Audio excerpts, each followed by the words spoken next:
Hello friends, उम्मीद करती हूँ आप सब स्वस्थ होंगे। तो दोस्तों, आज हम महाभारत कथा में पढ़ने जा रहे हैं कर्ण के बारे में कि कर्ण कौन थे। चलिए शुरू करते हैं। पांडवों ने पहले कृपाचार्य से और बाद में द्रोणाचार्य से अस्त्र शस्त्र की शिक्षा पाई। उनको जब विद्या में काफ़ी निपुणता प्राप्त हो गई तो एक भारी समारोह किया गया जिसमें सबने अपने कौशल का प्रदर्शन किया। सारे नगरवासी समारोह को देखने आए थे। तरह तरह के खेल हुए और हर एक राजकुमार यही चाहता था कि वही सबसे बढ़कर निकले।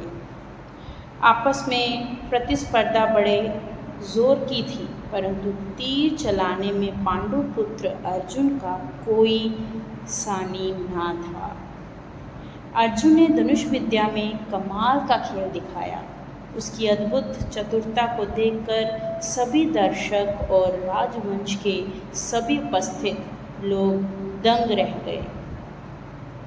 ये देखकर दुर्योधन का मन ईर्ष्या से जलने लगा।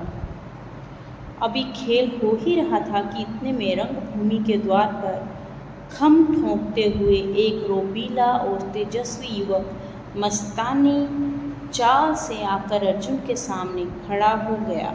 ये युवक कोई और नहीं, अधिरथ द्वारा पोषित कुंती पुत्र कर्ण ही था। लेकिन उसके कुंती पुत्र होने की बात किसी को मालूम ना थी। रंगभूमि में आते ही उसने अर्जुन को ललकारा, अर्जुन, जो भी करतब तुमने यहाँ दिखाए हैं उनसे बढ़कर कौशल मैं दिखा सकता हूँ। क्या तुम इसके लिए तैयार हो? इस चुनौती को सुनकर दर्शक मंडली में बड़ी खलबली मच गई, पर ईर्ष्या की आग से जलने वाले दुर्योधन को बड़ी राहत मिली। वह बड़ा प्रसन्न हुआ। उसने तपाक से कर्ण का स्वागत किया और उसे छाती से लगाकर बोला, कहो कर्ण, कैसे आए? बताओ, हम तुम्हारे लिए क्या कर सकते हैं? कर्ण बोला, राजन, मैं अर्जुन से द्वंद्व युद्ध और आपसे मित्रता करना चाहता हूँ। कर्ण की चुनौती को सुनकर अर्जुन को बड़ा तैश आया। वो बोला, कर्ण, सभा में जो बिना बुलाए आते हैं और जो बिना किसी के पूछे बोलने लगते हैं वे निंदा के योग्य होते हैं। ये सुनकर कर्ण ने कहा, अर्जुन, ये उत्सव केवल तुम्हारे लिए ही नहीं मनाया जा रहा है। सभी प्रजाजन इसमें भाग लेने का अधिकार रखते हैं। व्यर्थ ढींगे मारने से फायदा क्या? चलो तीरों से बात कर लें। जब कर्ण ने अर्जुन को यूं चुनौती दी तो दर्शकों ने तालियां बजाई। उनके दो दल बन गए। एक दल अर्जुन को बढ़ावा देने लगा और दूसरा कर्ण को। इसी प्रकार वहां इकट्ठे स्त्रियों के भी दो दल बन गए। कुंती ने कर्ण को देखते ही पहचान लिया और भय तथा लज्जा के मारे मूर्छित सी हो गई। उसकी ये हालत देखकर विदुर ने दासियों को बुलाकर उसे चेत करवाया।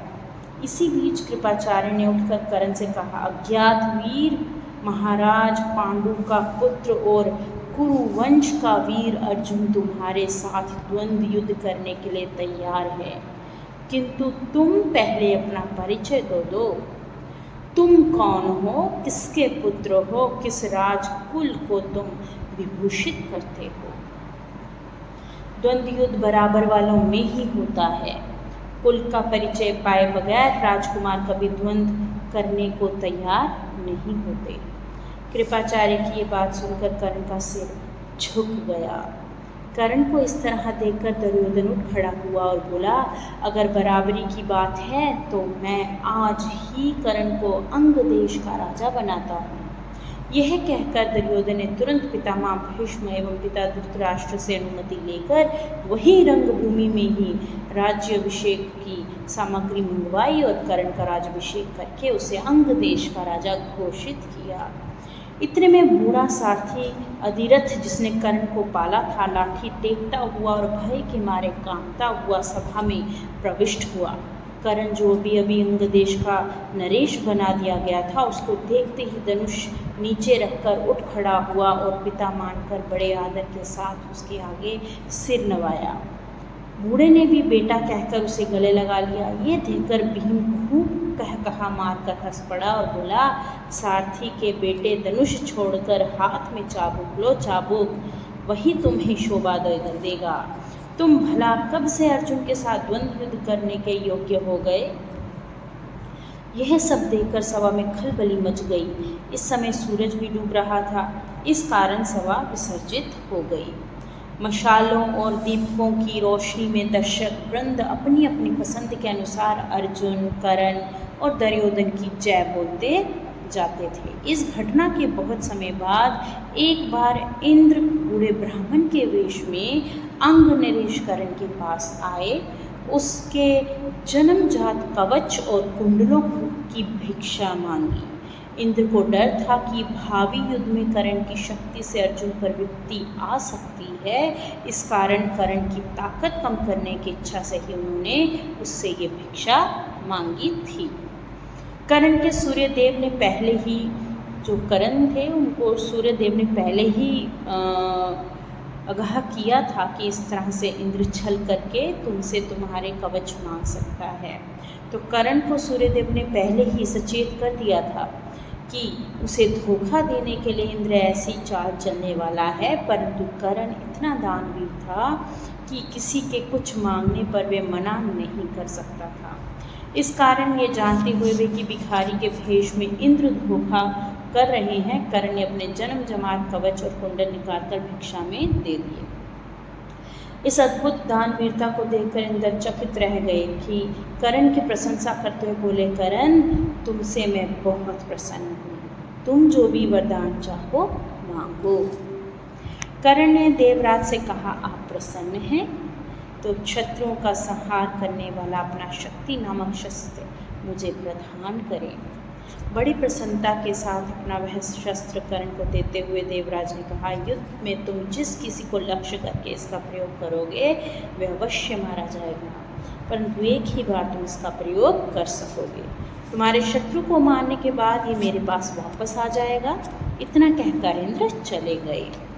एक बार कर्ण को परशुराम जी से ब्रह्मशस्त्र सीखने की इच्छा हुई, इसलिए वे ब्राह्मण के वेश में परशुराम जी के पास गया और प्रार्थना की कि उसे शिष्य स्वीकार करने की कृपा करें। परशुराम जी ने उसे ब्राह्मण समझकर शिष्य बना लिया। इस प्रकार छल से कर्ण ने ब्रह्मशास्त्र चलाना सीख लिया। जो ब्रह्मशस्त्र होते हैं उस समय उनका बहुत ही उपयोग किया जाता था और वो विद्या ग्रहण करने के पश्चात ही आपको मिलते थे और ब्राह्मणों से उसकी विद्या जो थी वो लेनी पड़ती थी। तो उसे ब्राह्मण समझकर जो परशुराम थे उनको नहीं पता था कि कर्ण शूद्र है, तो इसलिए उन्होंने उसे ब्रह्मशस्त्र चलाना सिखाया। एक दिन परशुराम कर्ण की जांघ पर सिर रखकर सो रहे थे। इतने में एक काला भौरा कर्ण की जांघ के नीचे घुस गया और काटने लगा। कीड़े के काटने से कर्ण को बहुत पीड़ा हुई और जांघ से लहू की धारा बहने लगी, पर कर्ण ने इस भय से कि कहीं गुरुदेव की नींद ना खुल जाए, जांघ को जरा भी हिलाया डुलाया नहीं। जब खून से परशुराम की देह भीगने लगी तो उनकी नींद खुली। उन्होंने देखा कि कर्ण की जांघ से खून बह रहा है। ये देखकर परशुराम बोले, बेटा सच बताओ तुम कौन हो? तब कर्ण असली बात ना छिपा सका। उसने स्वीकार कर लिया कि वे ब्राह्मण नहीं बल्कि सूत पुत्र है। यह जानकर परशुराम को बड़ा क्रोध आया, अतः उन्होंने उसी घड़ी कर्ण को शाप देते हुए कहा, चूँकि तुमने अपने गुरु को ही धोखा दिया है, इसलिए जो विद्या तुमने मुझसे सीखी है वे अंत समय में तुम्हारे किसी काम ना आएगी।